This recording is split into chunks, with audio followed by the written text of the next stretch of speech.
Canada సార్వత్రిక ఎన్నికల్లో liberal party విజయం సాధించడంతో ఆ పార్టీ అధినేత మార్క్ కార్నీ మరోసారి ప్రధానమంత్రిగా బాధ్యతలు చేపట్టారు. ఈ క్రమంలోనే తాజాగా తన మంత్రివర్గాన్ని పునర్వ్యవస్థీకరించారు. ఇందులో భారత సంతతికి చెందిన అనితా ఆనంద్కు చోటు దక్కింది. కెనడా కొత్త ప్రభుత్వంలో ఆమెకి విదేశీ వ్యవహారాల మంత్రిత్వ శాఖ బాధ్యతలు అప్పగించారు. గతంలో మెలోనీ జోలీ విదేశాంగ శాఖను నిర్వర్తించారు. తాజాగా ఆమె స్థానంలో అనితా ఆనంద్ను నియమించారు. ఇక మెలోనీకి పరిశ్రమల శాఖను కేటాయించారు. భారత సంతతికి చెందిన అనితా గతంలో రక్షణ మంత్రిగా కూడా వ్యవహరించారు. తాజాగా విదేశీ వ్యవహారాల బాధ్యతను అందుకున్న ఆమె భగవద్గీత చేత పట్టుకొని ప్రమాణ స్వీకారం చేయడం విశేషం. I, Indira Anita Anand, do solemnly and sincerely promise and swear that I will truly and faithfully and to the best of my skill and knowledge execute the powers and trusts reposed in me as Minister of Foreign Affairs. తమిళ పంజాబీ మూలాలున్న 58 ఏళ్ల అనితా ఆనంద్ కెనడాలోని నోవాస్కోటియా ప్రావిన్స్లో ఉన్న Kent విల్లే సిటీలో 1967లో జన్మించారు. తల్లి సరోజ్ దౌలత్ రామ్ అనస్థీసియాలజిస్ట్. ఆమెది పంజాబ్ కాగా general surgeon అయిన తండ్రి వివేక్ ఆనంద్ సుందరం స్వస్థలం తమిళనాడు. ఈ దంపతులు ముగ్గురు పిల్లల్లో పెద్దమ్మాయి అనిత.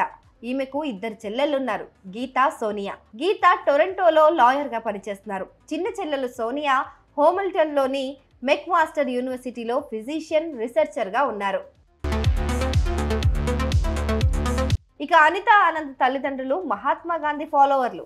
అనితా ఆనంద్ తాతగారు వెల్లలూరు అన్నస్వామి సుందరం మహాత్మా గాంధీతో కలిసి స్వాతంత్ర ఉద్యమంలో పాల్గొన్నారు.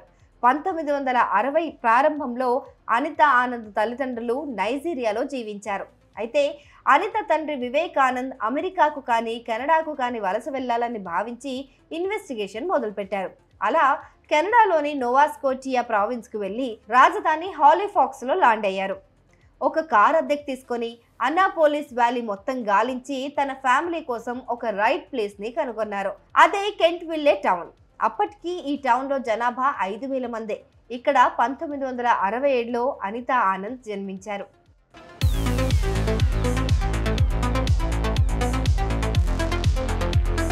1985లో ఒంటారియోకి వెళ్లిన అనిత అక్కడి క్వీన్స్ యూనివర్సిటీలో పొలిటికల్ స్టడీస్లో అండర్ గ్రాడ్యుయేట్ డిగ్రీ పొందారు. 1989లో పొలిటికల్ స్టడీస్లో గోల్డ్ మెడల్ గెలుచుకున్న తర్వాత యూకేలోని ఆక్స్ఫర్డ్ వెళ్లి వాథమ్ కాలేజ్లో లా చదివారు.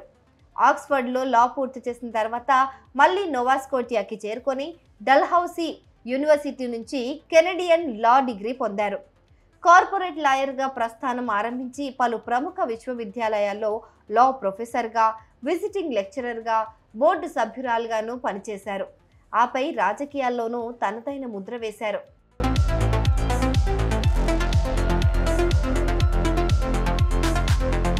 లిబరల్ పార్టీ సభ్యురాలిగా 2019లో House of Commons Oakville నుంచి మొదటిసారి ప్రాతినిధ్యం వహించారామె.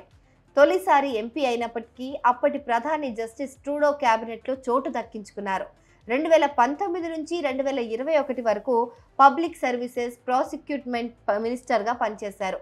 కెనడాలో ఈ పదవిని అలంకరించిన మొదటి హిందూ మంత్రిగా ఘనత సాధించారు. ఆ తర్వాత 2 ఏళ్ల పాటు రక్షణ మంత్రిగాను వ్యవహరించారు. ఆమె రక్షణ మంత్రిగా ఉన్న సమయంలోనే ఉక్రెయిన్కు ఆర్థిక ప్యాకేజీని ప్రకటించారు.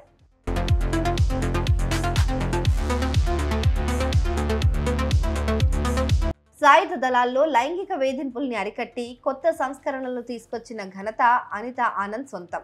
ఇందుకు గాను పలు పురస్కారాలు అందుకున్నారు. లింగ సమానత్వం, డైవర్సిటీ, LGBTQ హక్కుల కోసం ఆమె గళమెత్తారు. ఆ తర్వాత రవాణా, అంతర్గత వాణిజ్య వ్యవహారాల మంత్రిగాను బాధ్యతలు నిర్వర్తించారు. కెనడాకు చెందిన న్యాయవాది, వ్యాపారవేత్త జాన్ నోల్టన్ను అనిత వివాహం చేసుకున్నారు. వీరికి 4 పిల్లలున్నారు.